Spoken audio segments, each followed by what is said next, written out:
John Garuya, the NAK Kenya chairman, Nakuru County, and what has been said is true. So in summary, we are saying as follows. Number one, our leaders in Nakuru County from the Azimio party that have been arrested, we are demanding that let their charges be dropped with immediate effect because they are politically instigated and that they have no root in the constitution. Number two, we are calling out the Interior Minister, Professor Kindiki. For some time, he seemed to be, the reason in Kenya Kwanza. But all of a sudden, we don't know what has happened. He's issuing threats, left, right, and center, saying that people are going to see, saying that no demonstrations in Kenya. Yet he is a constitutional lawyer, somebody who has, been a trainer at the University of Nairobi for many years. We are wondering what has gotten into his head. Right now, he's issuing threats as the Minister for Interior, whereas his role is supposed to protect life and property of every Kenyan without really profiling a party. Number three, we are saying that demonstrations are in the Constitution. They are safeguarded by the Constitution. Just the other day, Dr. Ruto was in the streets calling out Uhuru government about harassment, about intimidation, about violence. What has happened?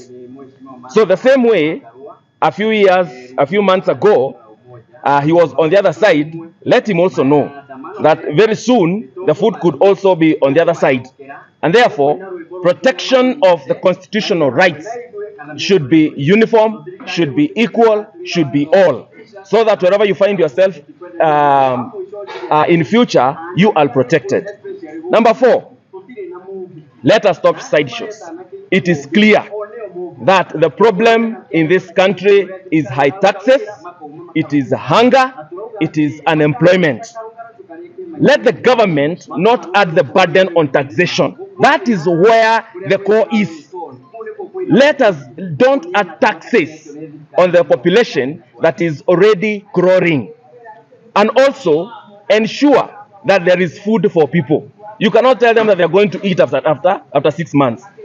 They eliminated subsidies. So the question is, after elimination of subsidies, where is that money? Because Kenyans cannot see where that money is going to. And Kenyans are not fools. And then, finally, demonstrations in this country will go on in the regime of Ruto and in the others that are going to come in future.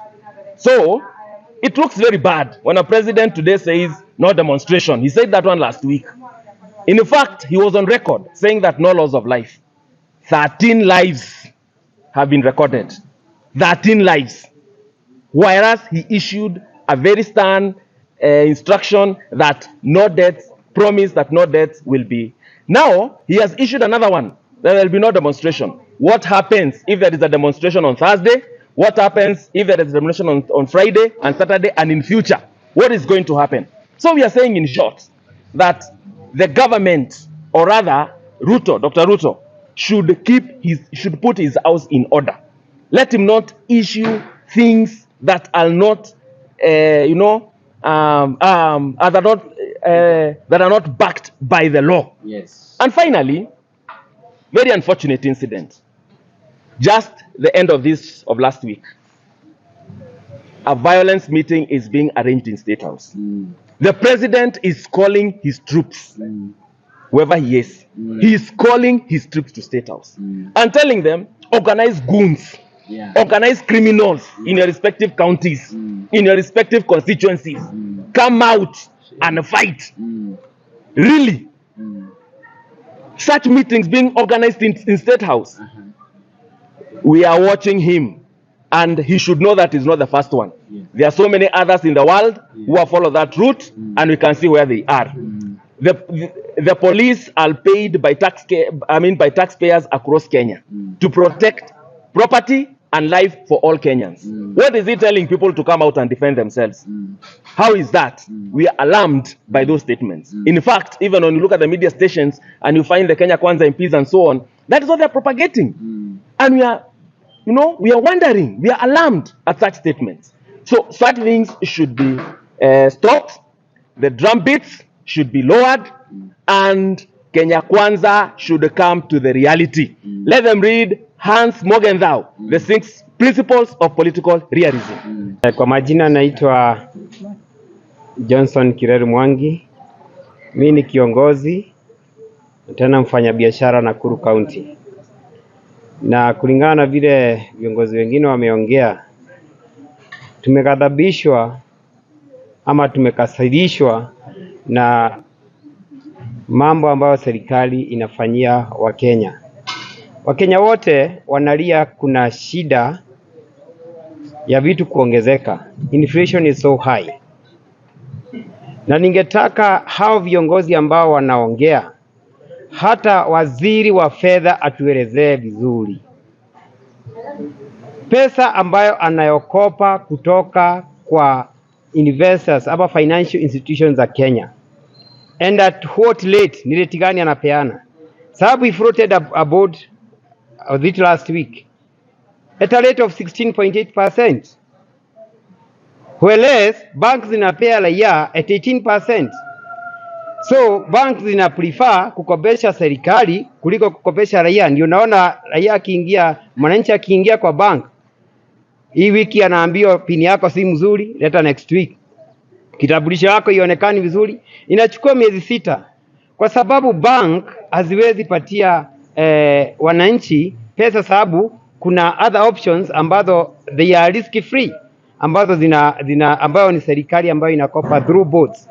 Kwa hivyo wasituambie hawakopi pesa kutoka kwa local domestic borrowing. Na hii domestic borrowing ndio inaghadhabisha, hata maisha inakuwa ngumu sana. Biashara hawezi pata pesa kwa bank sababu imekopwa yote. Kwa hivyo biashara ni kuanguka, zinaanguka. Kwa hivyo nasema aje viongozi, na sijui kama wasikiagi. Ukisikia kililio cha raia unasikiza anasema nini?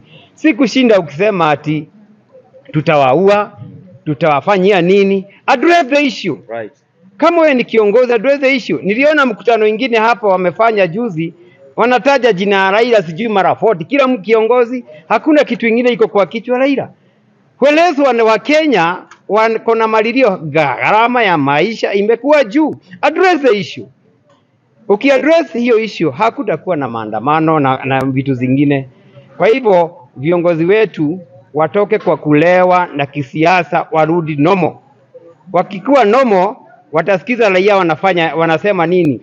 Ujue hata huyo polisi is our brother, is our friend. Demonstrator is our friend, is our brother. Kwa hivyo losing one life is losing future taxes. Kwa hivyo kama last week waliwa 13 people, unaona hiyo tax hawa watu wangekuwa nalipa, si itaongezewa kwangu. Kwa hivyo tax kwa mwenye nchi mwenye anaishi, tax inaongezeka. Kwa hivyo tunaingilia na tunasema Wakenya wasiuliwe na Wakenya wasikizwe. Asanteni.